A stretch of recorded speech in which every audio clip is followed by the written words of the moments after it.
ಕ್ಷುಲ್ಲಕ ಕಾರಣಕ್ಕೆ ಸೇವಾನಿರತ 5 ಮಹಿಳಾ ಪೌರಕಾರ್ಮಿಕರ ಮೇಲೆ ಹಲ್ಲೆ ನಡೆದ ಘಟನೆ ಅರಸೀಕೆರೆ ಪಟ್ಟಣದ ಮುಜಾರ್ ಮೊಹಲ್ಲಾದಲ್ಲಿ ನಡೆದಿದೆ.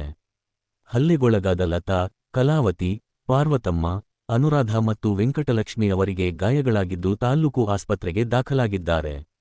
ಪಟ್ಟಣದ 23ನೇ ವಾರ್ಡ್ನಲ್ಲಿ ಚರಂಡಿ ಸ್ವಚ್ಛತೆಯಲ್ಲಿ ತೊಡಗಿದ್ದ ಪೌರಕಾರ್ಮಿಕರು ಚರಂಡಿಯಲ್ಲಿದ್ದ ತ್ಯಾಜ್ಯ ಹೊರ ತೆಗೆದು ರಸ್ತೆ ಬದಿಗೆ ಹಾಕಿದ್ದರು. ಇದನ್ನು ಗಮನಿಸಿದ ಬಡಾವಣೆ ನಿವಾಸಿ ಮನ್ಸೂರ್ ತನ್ನ ತಾಯಿ ಶಾಹಿನಾ ಅವರೊಂದಿಗೆ ಸ್ಥಳಕ್ಕೆ ಬಂದು, ನಮ್ಮ ಮನೆಯ ಮುಂದೆ ಏಕೆ ತ್ಯಾಜ್ಯ ಹಾಕಿದ್ದೀರಾ ಎಂದು ಪ್ರಶ್ನಿಸಿ ಅವಾಚ್ಯ ಶಬ್ದಗಳಿಂದ ನಿಂದಿದ್ದಾರೆ. ಇಷ್ಟಕ್ಕೆ ಸುಮ್ಮನಾಗದೆ ಮನೆಯಲ್ಲಿದ್ದ ದೊಣ್ಣೆ ತಂದು ಹಲ್ಲೆ ಮಾಡಿದರು ಎಂದು ಆರೋಪಿಸಲಾಗಿದ್ದು 5 ಮಹಿಳಾ ಪೌರಕಾರ್ಮಿಕರಿಗೆ ಸಣ್ಣಪುಟ್ಟ ಗಾಯಗಳಾಗಿವೆ. ಸ್ಥಳಕ್ಕೆ ಅರಸೀಕೆರೆ ಪೊಲೀಸರು ಭೇಟಿ ನೀಡಿ ಪರಿಶೀಲನೆ ನಡೆಸಿದ್ದಾರೆ.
ಬಿಡಮ್ಮ